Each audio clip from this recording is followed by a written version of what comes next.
Stephanie White, her wonderful, wonderful, wonderful coach, was asked about her winning this award, this honor. What do you think Stephanie White did? Do you think Stephanie White was excited? Do you think she was happy? Do you think she was overjoyed by the fact that her star point guard, nonetheless, while injured, just was finally given a real honor by an organization like ESPN? Caitlin Clark didn't just score. She dominated, humiliated, and left egos scattered across the hardwood. And now, WNBA fans are livid, watching Stephanie White spiral into a full-blown envy tour. The Fever coach went full Mean Girls mode, tossing shade and tension like it's retro night. But Clark? Unbothered. She's out here torching defenders and ignoring the noise like a pro. From icy glares to sideline drama caught on each D, this isn't just a game. It's a soap opera with sneakers. Buckle up, cause this league beef is hotter than Clark's step-back three. It looked like Caitlin Clark looked like she got a little hurt towards the end there. Is there any update on her injury? No update. Just felt a little something in her groin, so we'll get it evaluated and see what happens from there. Yeah, just kind of to follow up on that, looked like she was kind of grabbing at her right groin area. Is that the concern? Yeah, if that's the one she was grabbing at. I don't know which one it was, but yeah, I mean, that's it. Believe me, this coach will have your stomach turning, and not from nerves or excitement, but straight-up annoyance. And no, it's not because her name is hard to spell or comes with some artsy accent mark. It's because every time she opens her mouth or paces the sideline, it feels like we're watching a one-woman show nobody bought tickets for. She's got the ego of a Hall of Famer and the results of a group project gone wrong, strutting like she's rewriting the history of basketball while fans are just sitting there wondering how someone throwing this much shade still manages to stand under arena lights without disappearing. Style now, would it? I'll let you listen in on what Stephanie White had to say when she was asked about this after they got drop kicked by 21 points?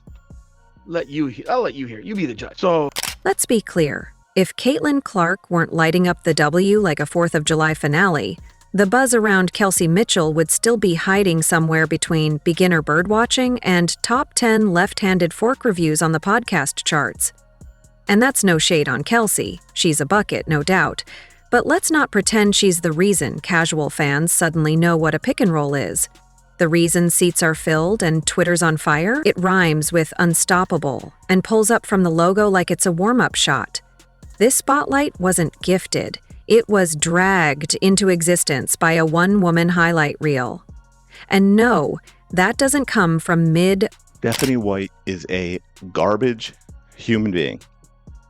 I am done trying to defend this woman in any way at all. So if you are white, Stephanie White was asked about Caitlin Clark getting WNBA Player of the Year. For those who don't know, she won that award at the ESPYs, and she got WNBA Player of the Year. So Stephanie White, of course, as her coach, is going to be asked about that award. So let's listen.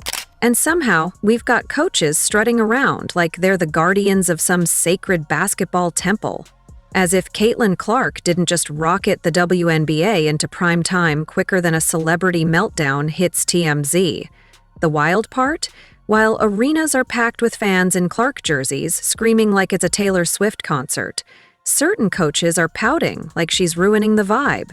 Ruining what, exactly? Your blown double-digit lead in the final quarter? Be serious. And, Caitlin is so fortunate, as well as all these guys, really. I mean, that they don't know anything any different than the WNBA. Steph, I don't know if you noticed or heard about it, but during the game, Caitlin got honored as the WNBA Player of the Year in the ESPYs. Just what does it mean to have her impact so far? I mean, there are a lot of really good players in this league, and she got honored as the best player in the league by the ESPYs. Yeah, I mean, obviously she continues to get new awards. If you're enjoying, please leave a like and subscribe our channel. There's a reason folks are standing in line for overpriced popcorn and nosebleed tickets they need binoculars for. And it's not to watch someone's complicated zone defense fizzle into mid-range bricks. The crowds aren't coming out because they just can't wait to see someone run an off-ball screen. They're coming because Caitlin Clark might casually torch an entire defense while tying her shoelaces. And when she's not doing that, she's giving the league more buzz than a playoff game with free Chick-fil-A. Let's talk ticket refunds, shall we? Because we're heading into dangerous territory where if certain players aren't on the court, the crowd energy dips faster than a Netflix show after its second season. These fans didn't cash out just to witness petty coaching drama or to watch someone get benched out of spite masked as strategy. They came for the fireworks and they're getting clipboard slammed instead. If this keeps up, folks will start checking the injury reports like they check weather forecasts, because if the star ain't playing, the seats ain't filling. There's this weird energy, too, like some are hoping Caitlin fails just to prove a tired point. The energy of a jealous valedictorian who can't believe someone skipped grades and still aced the test. They say it's about earning your spot, but what they really mean is, how dare she skip the line we've been stuck in for years? It's less about merit and more about insecurity dressed up in coach speak. The same people talking about team dynamics are the ones watching highlight reels in secret while pretending not to be impressed. You can practically hear the passive-aggressive whistles through the screen. I believe it's Ohm, Stephanie, you P-O-S. Are you kidding me with this? This is her head coach, and this is why I said, and I've said this before, y'all, the Fever went old school WNBA. You cannot trust them. They went old school with their front office. They dialed it all the way back, bringing in Kelly, bringing in Amber. Stephanie is the epitome of old school WNBA. This is a woman married to a man, goes into the WNBA, and is now with a woman. Does that not sound? I mean, I never released a video, but I did it. So for those of you that don't know, real quick, And it's becoming painfully obvious who's threatened by rising stars and who's actually interested in winning. Because at some point it stops being about player development and starts looking like a personality contest, where the only thing being developed is someone's bitter streak. Coaches with fragile egos should not be allowed near generational talent. It's like handing a Picasso to someone with a paint-by-numbers kit and a grudge. The league has waited years for this kind of moment. Visibility, viral highlights, crossover fans from college ball. It's finally here. But no, let's downplay it with some weird power play that even middle school gym teachers would call excessive. The fact that we're even having this conversation when the league is practically sitting on a golden ticket is mind-boggling. And while the marketing department is working overtime, the court politics are undoing the hype in real time. There's also this bizarre rewriting of narratives. Suddenly, being the most watched, most talked about, and most replicated player in the league isn't enough. Now it's about whether she fits someone's arbitrary definition of earning it. Meanwhile, the scoreboard's glowing and the merchandise sales are through the roof. But sure, let's pretend her presence isn't single-handedly pushing attendance numbers that haven't been touched in decades. Totally unrelated. Welcome to Keep the Vision, man. Make sure you like, comment, subscribe, share the channel, hit that bell notification for your boy. Appreciate all the support we've been getting. Listen, man, this Caitlin Clark versus Stephanie White thing could turn ugly, and it could turn ugly fast, y'all. I have to be straight up with y'all. Stephanie White wants to play the polar opposite way that Caitlin Clark wants to play. The Indiana Fever got a big win yesterday, and it was a tale of two halves. The first half, the Indiana Fever played that Stephanie White style, that grinded out, ugly, puke basketball. Puke. And here's the kicker.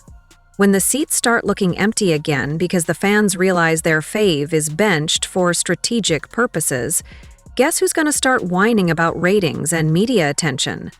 The same people who treated her like a problem instead of the prize. When you're holding the league's lottery ticket, maybe don't rip it up because you don't like who scratched it. It's a wild experience watching coaches try to assert dominance over someone who's already owned every arena she's stepped in since college. They can pretend it's just adjusting to the pro level, but everyone can smell the insecurity radiating from the bench like burnt toast. There's a difference between coaching and control-freaking your way into a headline. And right now, it's not looking like player development. It's looking like revenge theater with a whistle. And when the marketing posters start photoshopping stars out because they're not even seeing playing time, don't act confused.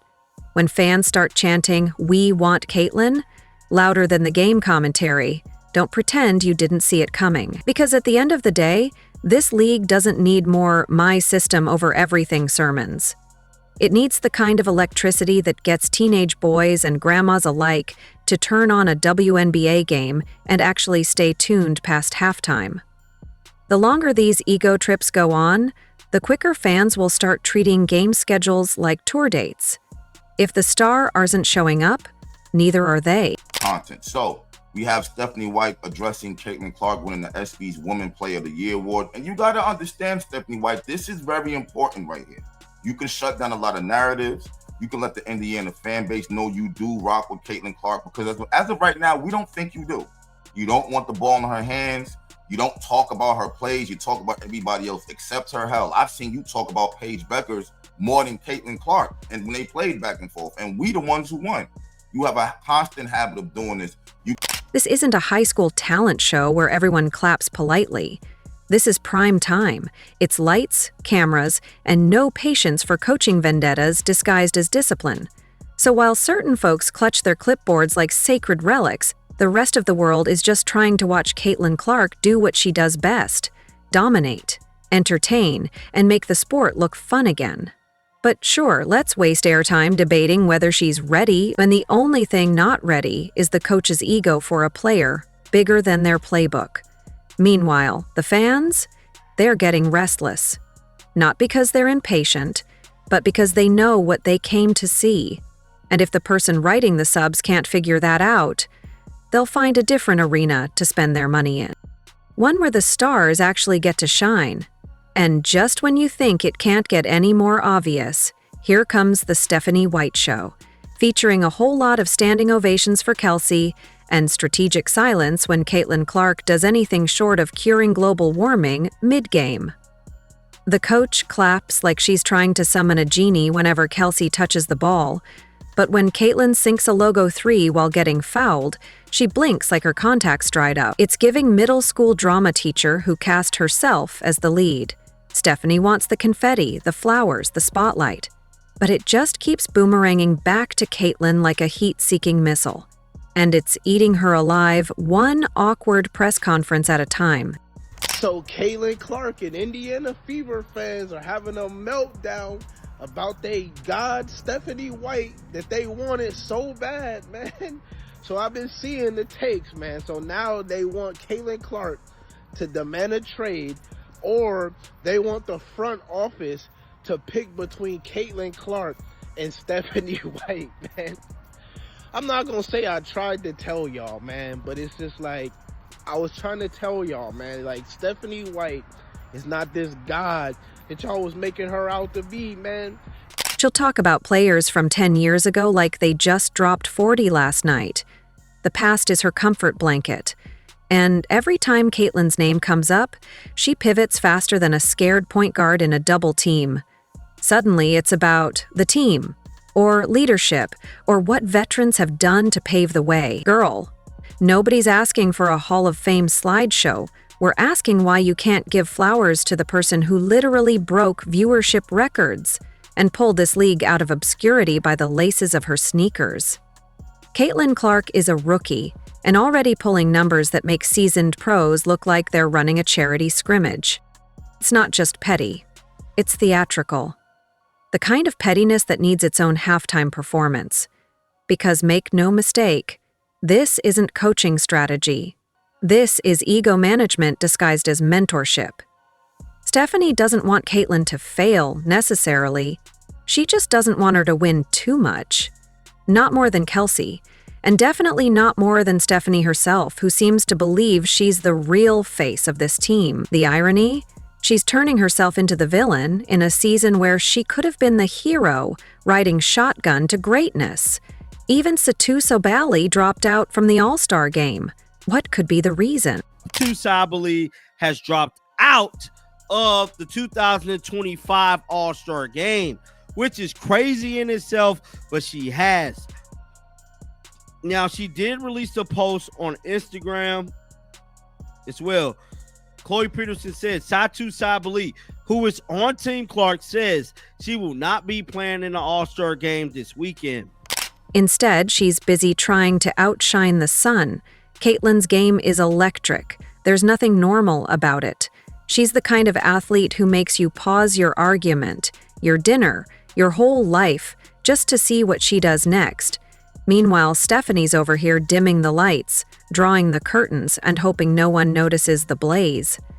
And the more she tries to dull the hype, the more obvious it becomes. Every weird rotation, every moment Caitlyn's benched when it matters, every press conference filled with forced smiles and cryptic praise. The worst part? Stephanie genuinely believes she's preserving the team dynamic, but it's hard to have a dynamic when you keep submerging the biggest reason the team is even in national conversations. She's not building a culture, she's building a trap, one where greatness is punished if it threatens her spotlight. She's the captain rearranging deck chairs while the Titanic hits an iceberg made of pettiness and PR disasters. Hi, I'm Stephanie White, head coach of the Indiana Fever and Caitlin Clark, and I'm a complete clown! I'm a clown! That is what I am as a head coach. I am a clown. I am ruining Caitlin Clark. I have no idea what I'm doing as a coach. I have no idea what I'm doing. I've been sent here on a mission to ruin Caitlin Clark and the Indiana Fever. And I think I'm doing a masterful job because I suck. I don't know what the hell I'm doing. I actually have no idea how I got this job in the first place. Imagine watching a generational player reinvent the game before your eyes and thinking, let me talk about someone who averaged 7 points a game in 2009 instead. That's what this feels like watching someone try to turn a Beyoncé concert into a lecture on Motown. Yes, the past matters, but don't trip over it while the future is slam dunking in your face. And every time she downplays Caitlyn's impact, she reveals more about herself than the rookie. It's orbiting around a rookie who showed up, lit a fire, and accidentally exposed how small some egos really are. Stephanie wants control so badly she's willing to sabotage her own trajectory. She wants credit for the rise without acknowledging who's doing the lifting. And instead of riding that wave to new heights, she's standing in front of it with a megaphone, trying to remind everyone who's in charge. But here's the thing, no one's listening. They're too busy watching Caitlyn do what hasn't been done in years, and do it with a level of confidence that makes your favorite motivational speaker sound like a dial tone. Gotta glaze her, but this is the Woman Player of the Year award, and you're the coach. You went out of your way to come to coach her. So I'm expecting you to really turn up right here and really congratulate Caitlin Clark for going through all that adversity, now the injuries, her getting fouled on a nightly basis, all kinds of things. If you just say all of this, some of the heat will be off you because it looks to me like you're an agent. It looks to me like you're an agent. You're damn sure about that. You'd think having a player like that would make a coach's job easier, but not when the coach is too busy chasing headlines, not when she sees every Caitlyn highlight as competition, every sold-out arena as a slight, every jersey sold as a threat. She's not building something, she's gatekeeping it. And the fans? They're running out of patience. They came to watch brilliance. They came for clutch plays, deep threes, and jaw-dropping passes. They didn't come for a grudge match between coach and player, played out through weird substitutions and passive-aggressive interviews. Stephanie thinks she's holding the steering wheel, but the ship is drifting, and fast. And the iceberg isn't Caitlyn.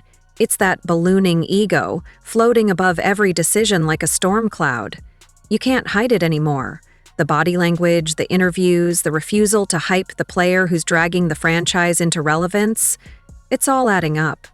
And while she's out here trying to write her own legacy, the fans are already writing hers. And spoiler alert, it's not flattering. Okay, I'm not saying this out of disrespect, okay? I'm not saying this out of disrespect, but I gotta say it. And I know I'm not the only guy that feels this way. Man, Stephanie White's kind of bad, bro. Look. I seen her on the press conference the other day. I'm like, she kind of bad. She's kind of bad, but The story won't be about the coach who managed egos. It'll be about the coach who couldn't manage her own. The one who fumbled the rarest gift in sports. A once-in-a-generation player with charisma, skill, and the entire country watching. Keep acting like the rookie breaking records is just a side note. Keep trying to gaslight the entire fan base into thinking this is all part of some grand plan. But the truth is out, the energy is off, and the fans are watching closer than ever. Not because of you, not because of nostalgia, but because one player walked into the league and reminded everyone why they fell in love with basketball in the first place. And if that's what makes your skin crawl, maybe coaching isn't the problem. Maybe it's just you. If you enjoyed leaving a like and subscribing, more videos are on the screen now.